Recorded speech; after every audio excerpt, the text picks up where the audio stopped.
I am very pleased to present a woman. There have been a number of people who have said, I know many of you have heard this line, Atlas Shrugged changed my life. The Fountainhead changed my life. Here's a woman who's read by millions around the world. She may be our most debated philosopher. She identifies that to which she adheres as objectivism. We'll talk about it. We care very much about your sharing with us your feelings about this most interesting lady, a warm human being who has a lot to say and comes straight at everything she says. I am pleased to present Ayn Rand. Miss Rand.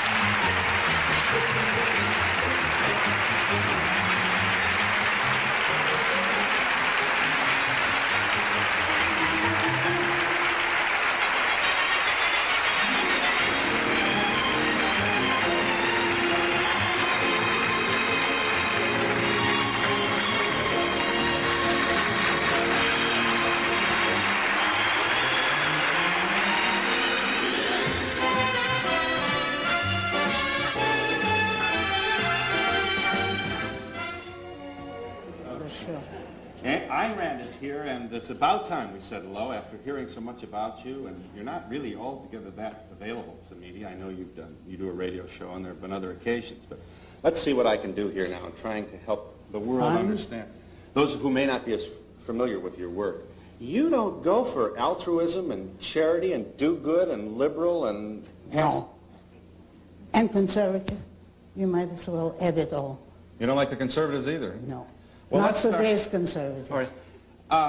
I want to help people. I want to do good for other people. What's so bad about that? Nothing.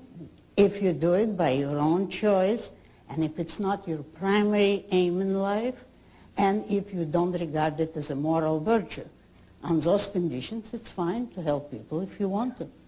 Why can't I think of it as a moral virtue? I mean, can't I take some vows for myself for doing all these good things? Because that would be cannibalism. Because that would mean that you preach altruism, which means not merely kindness, but self-sacrifice. It means that you place the welfare of others above your own, that you live for others for the sake of helping them, and that justifies your life. That's immoral, according to my morality. I don't understand why you have to be so harsh in your evaluation of those people. Why call it immoral? Why don't you just say, why don't you say it's a waste of time? Why pass judgment on me? Because look at the state of the world today. Yeah. And you cannot be harsh enough on those who created it. And those who created it are the philosophers of altruism. It's those who preach self-sacrifice, selflessness, self-abnegation, all the anti-self theories, which means anti-man. All those who demand man's sacrifice, they have succeeded, and look at the results in the world. That's a theory or a way of life or a philosophic idea which is advanced by religions, that we should sacrifice for others. That's right. All right, I want to make sure I understand you, Miss Rand. Why is it so... I'm still not quite sure why you're so harsh on those who would sacrifice for other people. Because I look at them. Just look at them. Because they don't hesitate to sacrifice whole nations. Look at Russia. Communism is based on altruism. Look at Nazi Germany. The Nazis were more explicit than even the Russians in preaching self-sacrifice and altruism, and self-sacrifice for the state, for the folk, the people. Every dictatorship is based on altruism. Now you can't fight it by merely saying it's a difference of opinion. It's a difference of life and death. So your view is then, if we all became more comfortable with our natural tendencies, that is to say, selfishness, there would be less horror, less war, less Hitler? There wouldn't be any. So the more selfish we are, the more kind, the more tranquil and peaceful the world in which we live? And more benevolent toward other people, if we're rationally selfish.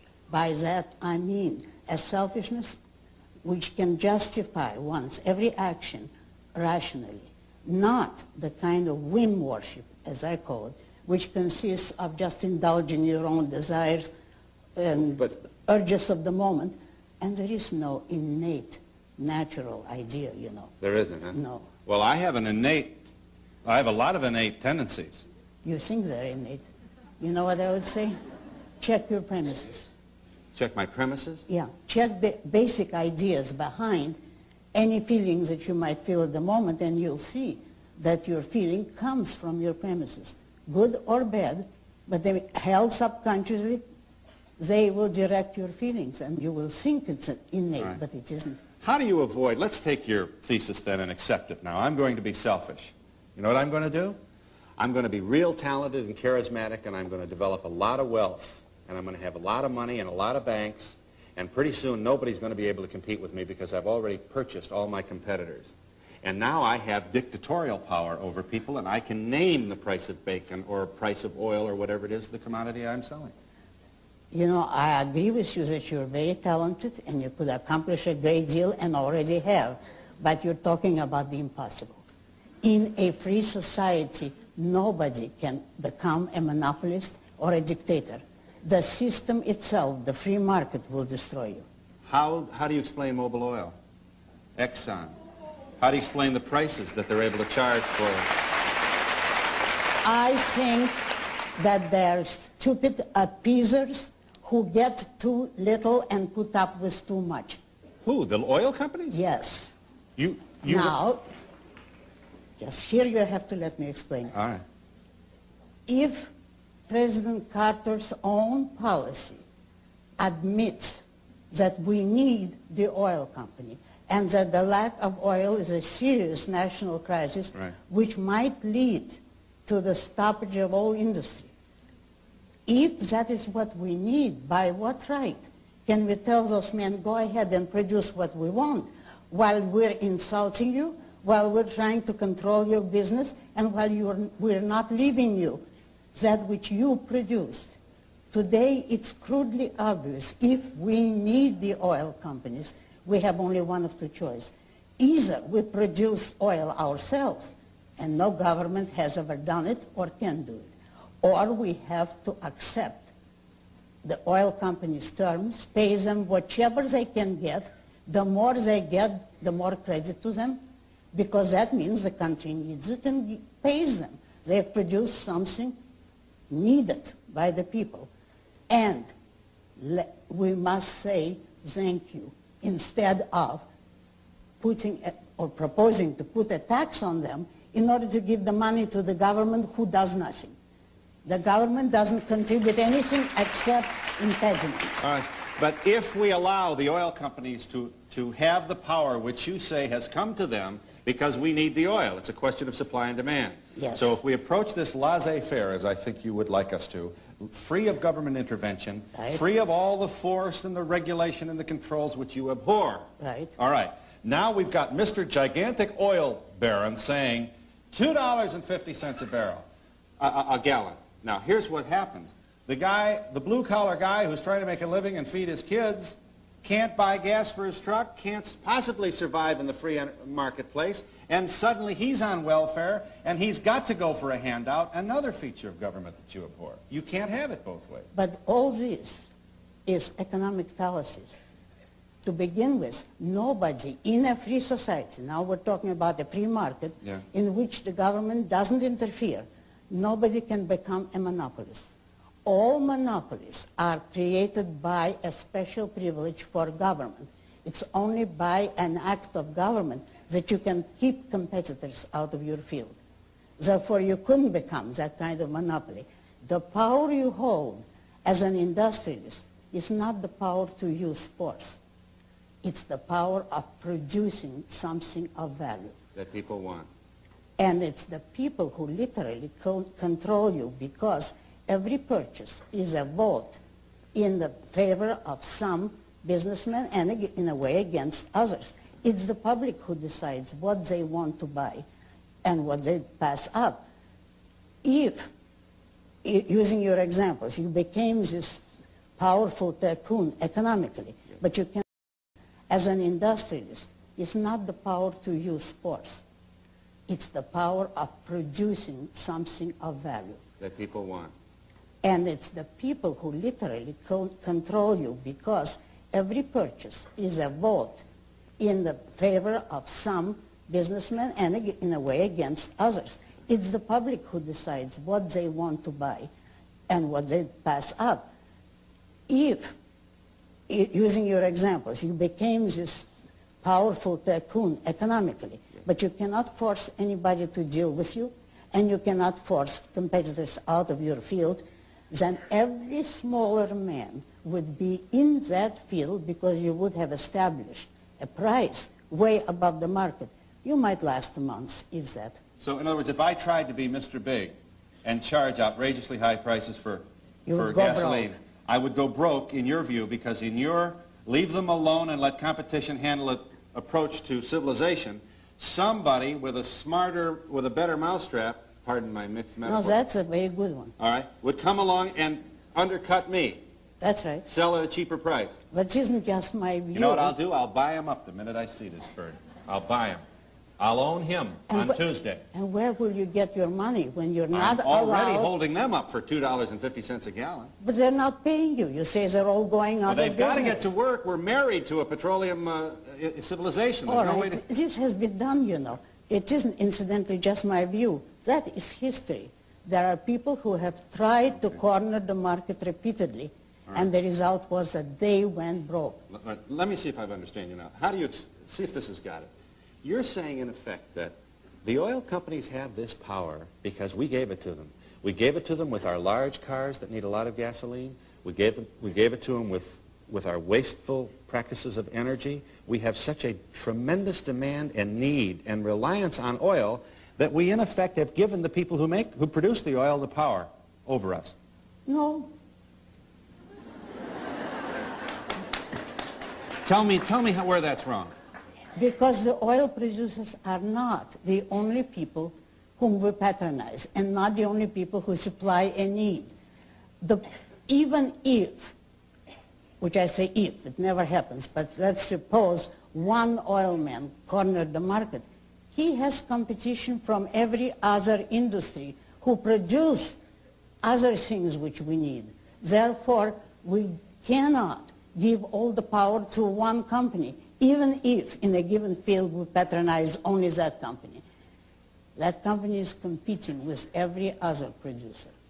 And the moment you charge too much and somebody can give us the same product at a lower price, he'll put you out of business. Okay. You realize, of course, that your critics suggest that this is a pie-in-the-sky, unpractical notion that you're offering to us, and that it sounds wonderful as you gather with the intellectuals at some university, but it doesn't work out on the street. Quite the opposite. It's in the universities that it doesn't work, because all the leftist ideas and all the misrepresentation of capitalism come from leftist liberal professors. The universities are the real villains in the picture. Okay. All right. You want... But okay, I go ahead. must make one slight postscript. I don't give a damn about my critics. You don't, huh? No. Because I have not heard a good one. You haven't heard a good one? No. Okay. Someone who would be honest Right. and discuss the issues without misrepresentation. Let's try and walk into some other areas here in the brief time we have. And All this is a right. little frustrating because they've got a lot of folks out here who want to question you. You do not accept the existence of a God, a divine prime mover. No. Now, the reason you don't is because you can't prove that such a entity or being or energy exists. I can't, nor can anyone else. There is no proof. There is no proof that there is no... so therefore, you've concluded that there isn't one. That's right. You can't prove there isn't. You are never called upon to prove a negative. That's All right. a law of logic. All right. Why can't we have you say, Mr. Donahue, I can't prove there's a God, so I just have to take a pass on that one. No comment. I don't know. Why don't you say I don't know rather than I'm sure there isn't? Because you can't accept, even as a hypothesis, something for which there is no evidence. I couldn't say... I think there's circumstantial evidence. There isn't any. Oh, this is pretty impressive, huh? It's magnificent. No, It's I mean the universe. Built by man. The universe. You've got to be impressed with the universe when you see order in the universe. This wasn't an accident, Miss Rand. Oh, now you've got to give me a few minutes. What do you think would happen in a disorderly universe? In a disorderly universe? What's the concept of order? What does it have to do with the things which exist? If they clashed with each other, if there were contradictions, they wouldn't exist. There is no such thing as a disorderly universe. Our whole concept of order comes from observing reality. And reality has to be orderly because it's the standard of what exists. Right. So the contradictions cannot exist. Okay, so we have an orderly universe because it's impossible to have a disorderly universe. That's I got right. that. I understood that. Fine. Do you understand what a breakthrough that is, that I understood that?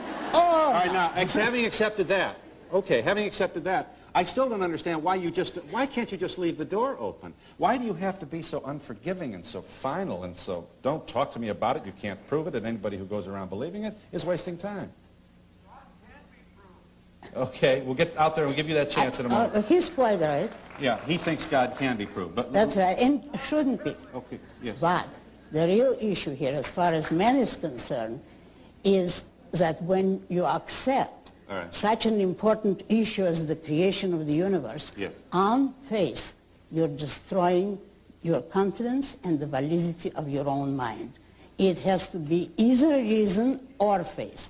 I am against God for the reason that I don't want to destroy reason. I don't... Give us a chance, all right? We appreciate your zeal, but if you continue that, it's going to make it difficult for the other people to absorb what's going on here. He says, how can I be against God? I'm against those who conceived that idea. Yeah, tell us why. Tell us why. Because then it gives man permission to function irrationally, to accept something above and outside the power of their reason and superior to reason. And what's so bad about that?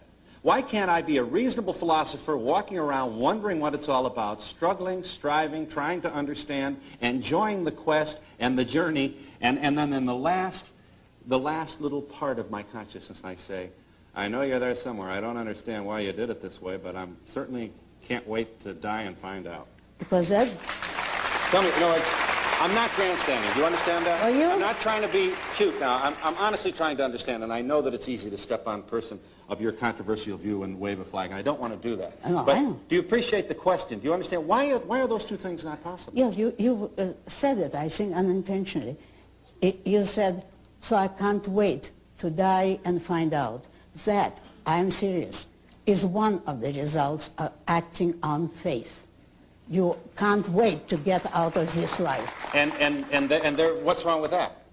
Because this life is wonderful, as you said. Because if you look at the universe, it's wonderful. And you have to use your life to the best of your understanding. If you go by emotions, not reason, it means you're going against reality. Something exists, something is right, and you say, no, I don't like it, because I want to believe something else. I see. You, in effect, go by emotions, by your whims, not by reason.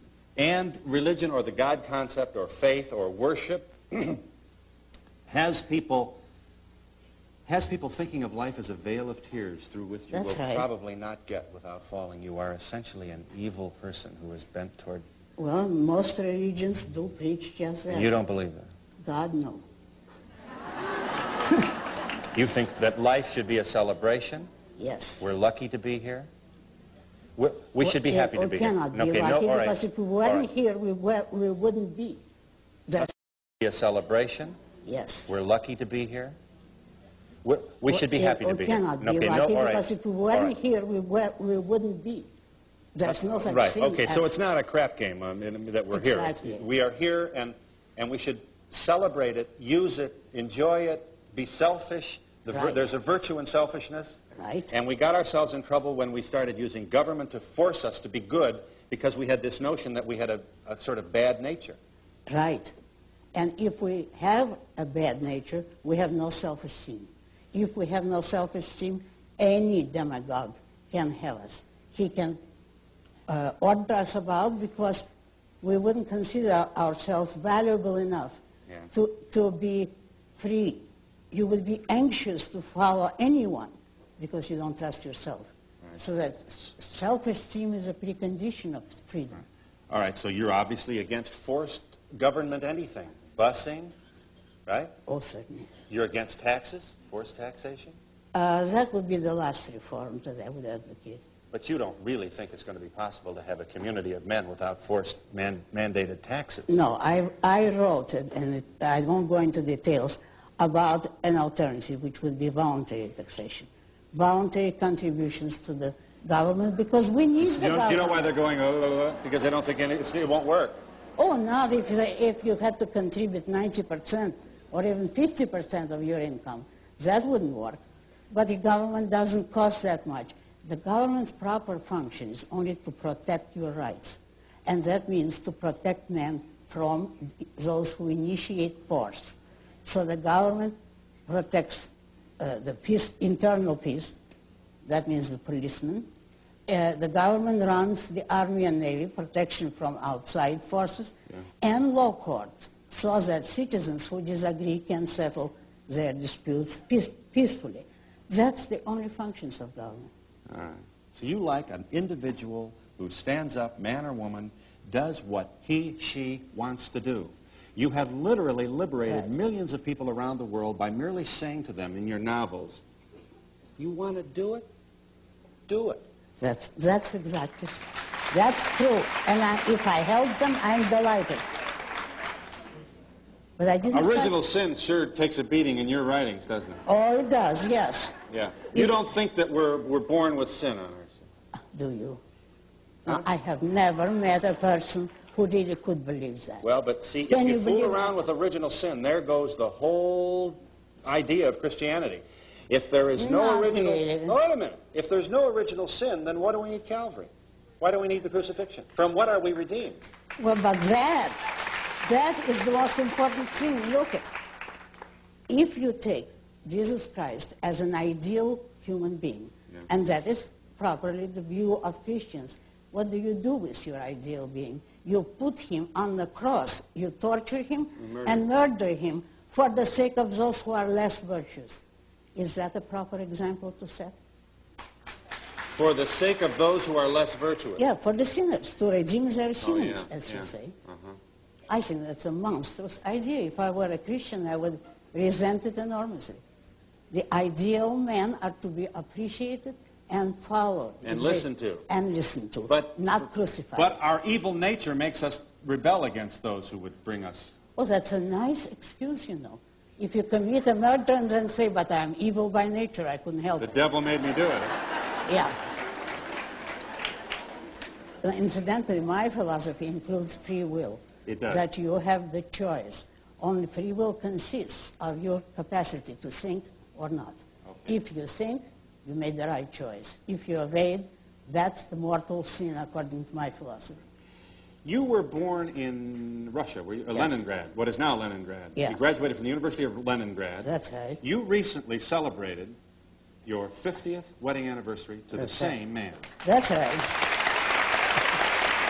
We're in New York City with Ayn Rand, and we'll be back in just a moment.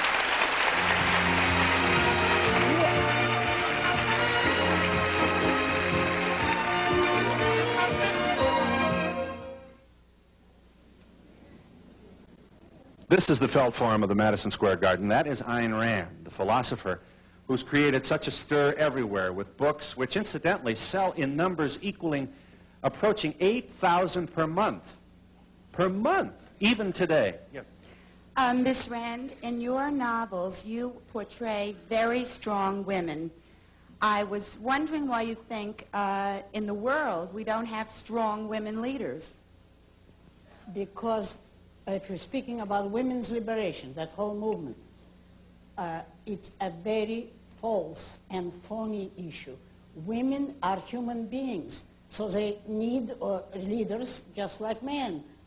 in certain professions. If in their own professions they don't need leaders, but let's say in politics, they need leaders who are men or women as the leaders have earned. There is no such thing as specifically a leader of women, but just as it would be ridiculous to say you have leaders of only men. Well, but the point is that women feel, because of the cultural inhibitors that have been placed on women, some sort of woman leadership is needed to compensate and to break those barriers and to make good all the grievances of the past. You can do it only by education. If women feel that there is prejudice against them, yes, you do it by spreading the right idea that women intellectually are not the inferior of men. Of course not. But physically, they certainly that's are. That's what feminists are doing. They're standing up and educating. No, they're asking for government power and government handouts. They go around depriving men of jobs because you have to have quota of so many women. But their point is that they have been denied jobs all these years. So let's get at it and start swinging for it. You do not fight an evil if they think they're victims. I don't. But let us say, assuming that women have been treated unfairly, you don't fight an evil by adopting it and practicing it. Well, what should they do? Be nice little girls and not say anything and stay home and break bread? No. Well, what should they do? Go into any career of their choice except longshoremen or professional football player, as they're trying today, and fight for their career as every man has to fight. Would you fight for anything? How did I get here?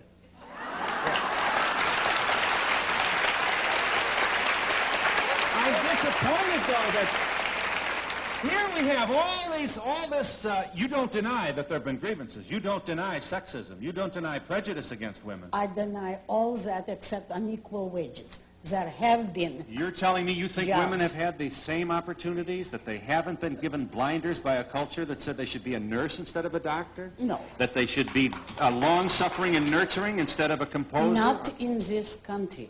If you're talking about Europe, it might be different.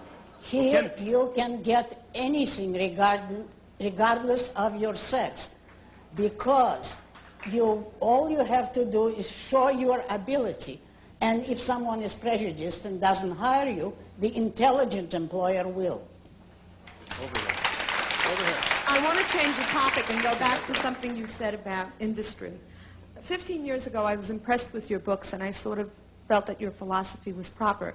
Today, however, I'm more educated, and I find that if a company... This is what I don't answer. Well, wait a minute. You haven't heard the question yet. She's already estimated her position and my work, incidentally, displaying the quality of her brain. If she says today she is more educated... I am more educated now than I was 15 years ago when I was in high school, before I went to college, and before I read the newspaper. I'm not interested in your biography. Let her make her point. Let her make her point. Let her make her point. It's very basic. If a company is permitted to do what it wants to do, like ITT, you wind up with ITT in Nazi Germany doing whatever it damn well please, and any other company in the United States doing the same thing. Conglomerates are not monopolies. They can do whatever they want. ITT owns everything, from baking companies to telephone companies to munitions plants. I mean, I really think that's wrong. And I really think that they start... Ms. Rand thinks it's wrong, too, but she's saying that it's not government force that's going to correct the problem. I don't think government force is going to correct the problem either, but... Right, but she's saying that if we back away and just let this invisible hand, the work and competition and free enterprise happen according to its own inclinations, we're not going to have abuse, and abuse and evil will fall of its own weight. I don't believe that. I think government force is going to correct the problem either, but... Right, but she's saying that if we back away and just let this invisible hand, the work and competition and free enterprise happen according to its own inclinations, we're not going to have abuse, and abuse and evil will fall of its own weight. I don't believe that. I can't believe it because money is power. And the more money you have, the more power you have. Can we encourage you to make a contribution to that observation? I will not answer anyone who is impolite, but to show you... She wasn't impolite. I do not sanction impoliteness, and I am not the victim of hippies. But... Hippies? That's where it started. The dropping of politeness and of manner. You're equating someone who disagrees with you with impoliteness. That's not fair. No. If you didn't...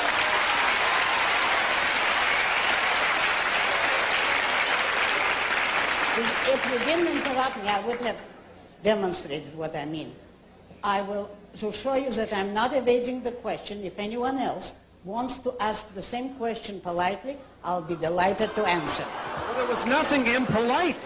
You are punishing this woman for the vigor and energy that she brought to the dialogue. And that's not fair to her. This is the kind of woman we spend a long time trying to attract to our television audience. And now you are...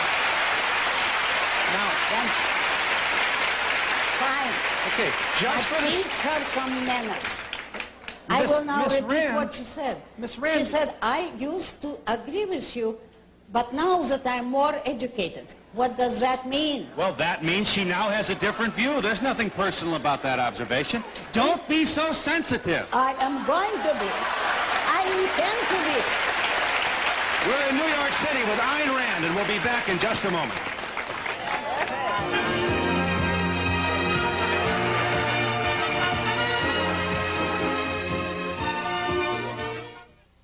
We're back with Ayn Rand. Yes. Do you see any reason at all for giving social aid to people, whether welfare or if someone is disabled? Do you see any reason for social aid, for welfare, for charity? Only private charity, not through government and not through force, not with tax money. But I want to answer the preceding question. Doesn't anybody want to ask it politely? Yes. Your question asks this audience to agree with your assessment of the questioner, and I don't think they will. That's the problem. All of them? Then why do they want to listen to me at all? All right, does anybody want to ask the... Yes, do you want to... All right, hang on just a moment. Come on, you want to stand? I'm surprised that someone with the intelligence of Miss Rand can be so emotional in her approach. I can answer you. I didn't come here to be judged. I came here to answer questions. A question asked in the following form. I used to agree with you, but now that I'm more educated, I don't, is an insult which I cannot sanction. I am not interested in the woman's history. She didn't have to begin it that way, and that's what I want to register my protest against. How do we keep, hang on just a moment. How do we keep ITT from developing too much power, or any multinational conglomerate in your world of objectivity? We don't give them government privileges. All monopolies, such as ITT, is sanctioned by government. It's the government that makes this field a monopoly and forbids the entrance of competitors. All the things that this lady cited as example, I had covered before by simply pointing out that the free market does not produce monopolies and never has in history. If you look at any monopoly, you'll see that it's held in power by an act of government, by government privilege. And what we have today is a mixed economy. It's not capitalism. Okay. Ms. Rand? In your book, Atlas Shrugged, isn't it true that you gave a blueprint for the world takeover by the Illuminati? By whom? The Illuminati.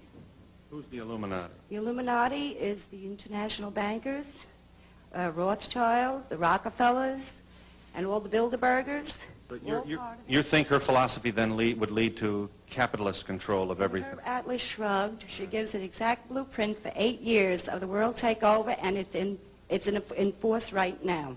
Do you accept that, Ms. Certainly not. To begin with, I never heard of any such conspiracies. Certainly Rockefeller is hardly an example of capitalism, and what Atlas Shrugged gives you is a blueprint for how to be free. If a person feels that he'd rather be enslaved and poor, but not let anyone be successful and rich, well, that's what Atlas Shrugged is against. I'd like to know your opinion on the United States' foreign policy and what is happening in the Middle East right now. Right now, I'm not sure we know what's happening. I think that the United States foreign policy has been disgraceful for years, for decades. I would say roughly since the New Deal, and in part even before that. But if you mean whose side should one be on, Israel or the Arabs, I would certainly say Israel because it's the advanced, technological, civilized country amidst a group of almost totally primitive savages who have not changed for years and who are racist and who resent Israel because it's bringing industry and intelligence and modern technology into their stagnation. Miss Rand. Over here. Miss Rand, am I correct? Am I correct to assume that according to your philosophy that you are a perfect being? I never judge myself that way. I judge myself in the following way. Have I absorbed and practiced all of the principles of behavior which I preach? Then I would say yes, resoundingly. Over here, Miss Rand. Can you see me? Over here. Ms. Rand, at this time, are you planning or writing another book? I'm just planning one. Apropos your atheism, how do you account about the millions of people in the Christian religion who have validated the philosophies that God is alive? Who validated them? By what? By behaving, by doing good works? And by the doctors of the church, arguments, by the... oh, I see. It's this man's position that you can prove you can validate the existence of God, that it's possible to do that. It has not been done. The nearest anyone ever came to it was Thomas Aquinas, and he was a very great philosopher, but he could not prove it. Nobody has ever proved it. In relationship to your atheism, how do you think that ITT and Xerox and General Motors won't overrun the world with their power?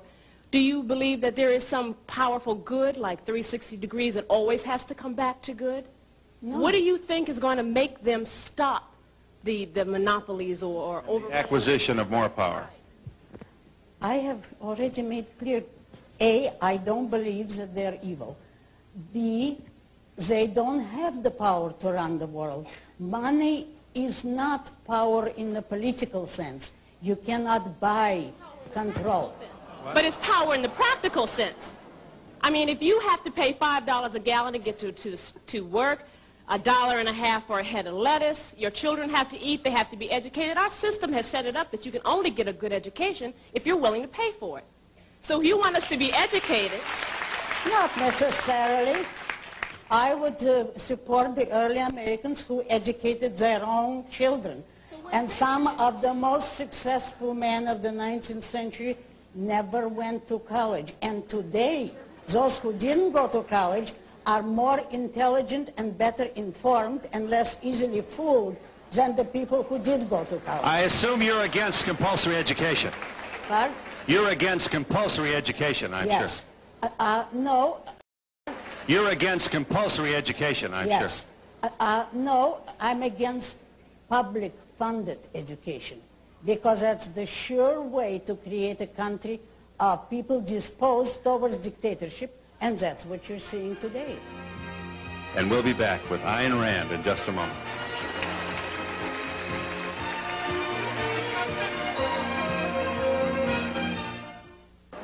We're back with so little time.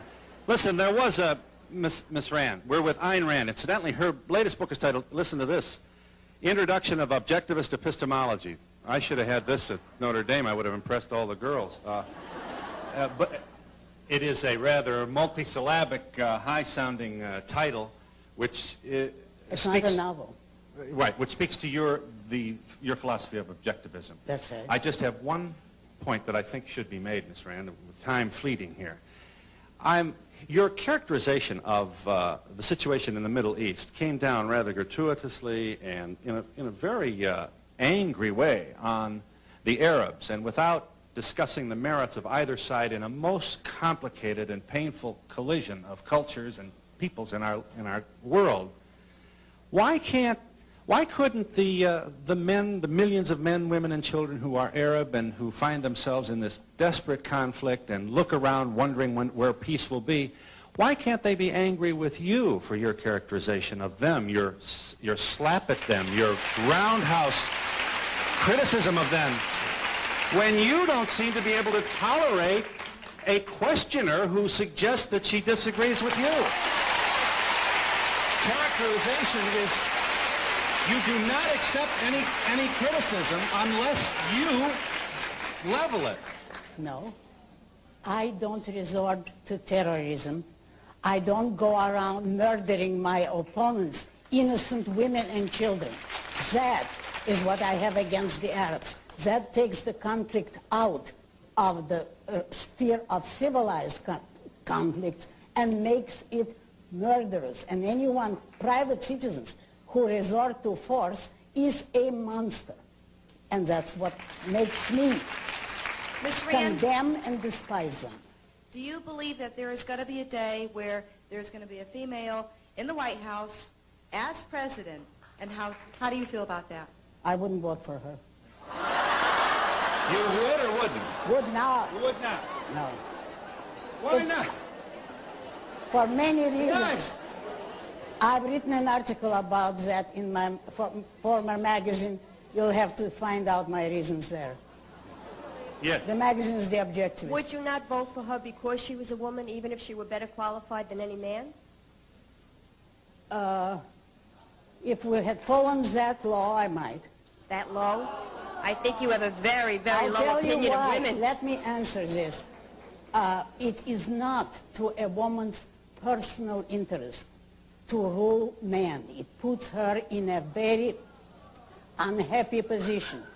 I don't believe that any good woman would want that position. So you are essentially against leadership positions for women then? No. Oh, no. A president is not the only leadership position. There are senators and congressmen and it's all right for you if they run and be elected? Oh, certainly, and I vote for them. But, wait a moment, a commander-in-chief of the army, a woman, I think it's unspeakable. We are in New York City with Ayn Rand, and we'll be back in just a moment.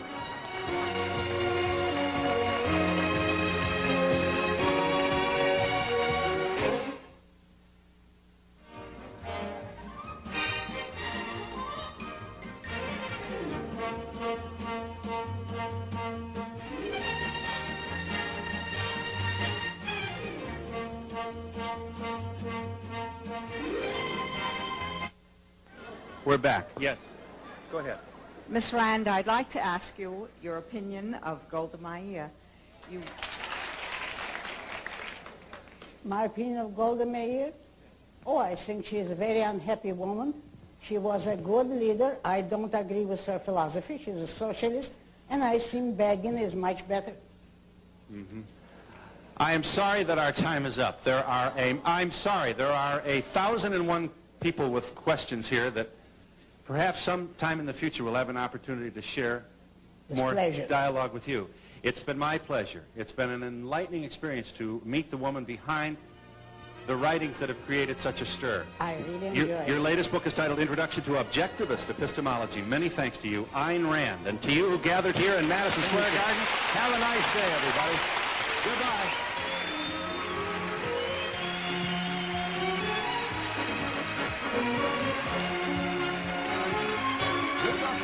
watch us to talk about the nuclear nightmare that sat practically in their own backyard. And on our next show from New York, consumer activist Ralph Nader talks about how it could have been prevented and what he wants to happen now.